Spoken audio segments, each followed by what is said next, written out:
दोस्तों, ये कहानी एक सच्ची घटना पर आधारित है। ये कहानी एक ऐसे छात्र की है जिसने समाज को ये संदेश दिया कि चाहे परिस्थितियां कैसी भी हो, अगर हम में उससे पार निकलने का जज्बा है तो कोई भी परेशानी बड़ी नहीं होती। साथ ही कड़ी मेहनत से हर कठिन से कठिन मंजिल तक भी पहुंचा जा सकता है। तो चलिए जाने एक नई story on hard work in Hindi. ये कहानी एक ऐसे छात्र की है जो बेहद ही गरीब परिवार से था। उसे 2 वक्त की रोटी के लिए भी खुद ही कड़ी मेहनत करनी पड़ती थी। वो छात्र बेहद गरीब तो था, लेकिन खुददार भी बहुत था।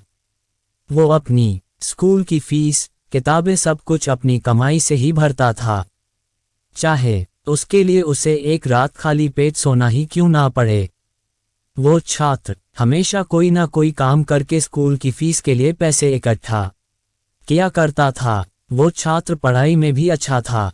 छात्र की ईमानदारी और अच्छाई देख कर स्कूल के कुछ बच्चे उससे ईर्ष्या करने लगे। एक बार उन बच्चों ने उस छात्र को चोरी के इल्जाम में फंसाने का सोचा। उन्होंने स्कूल के प्रिंसिपल से जाकर उस छात्र की शिकायत कर दी कि वो हमेशा दूसरों के पैसे चुराता है। पैसे चुराकर वो स्कूल की फीस भरता है और किताबें खरीदता है। बच्चों ने प्रिंसिपल से छात्र को उचित दंड देने के लिए कहा। प्रिंसिपल ने बच्चों से कहा कि वो इस बात की जांच करेंगे और दोषी पाए जाने पर उसे उचित दंड भी मिलेगा। प्रिंसिपल ने छात्र के बारे में पता लगवाया तो उन्हें मालूम पड़ा कि वो छात्र स्कूल के बाद खाली समय में माली के यहाँ सिंचाई का काम करता है। उस काम से जो पैसे मिलते हैं वो उससे अपने स्कूल की फीस भरता है और किताबें खरीदता है।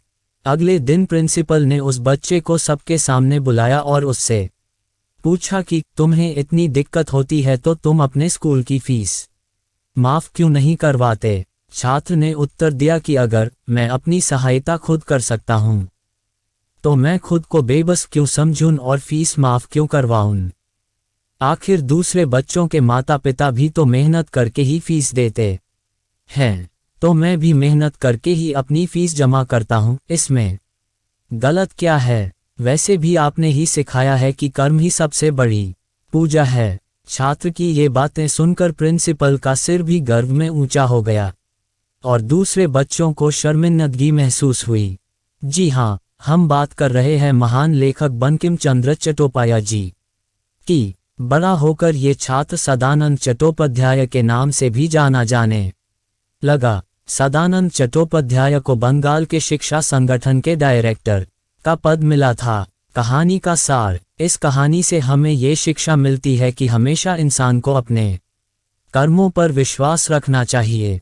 सफलता पाने और आगे बढ़ने के लिए दूसरों पर निर्भर होने के बजाय खुद कड़ी मेहनत करनी चाहिए। मेहनती और ईमानदार व्यक्ति हमेशा बुलंदियों की ऊंचाइयों को छूता है।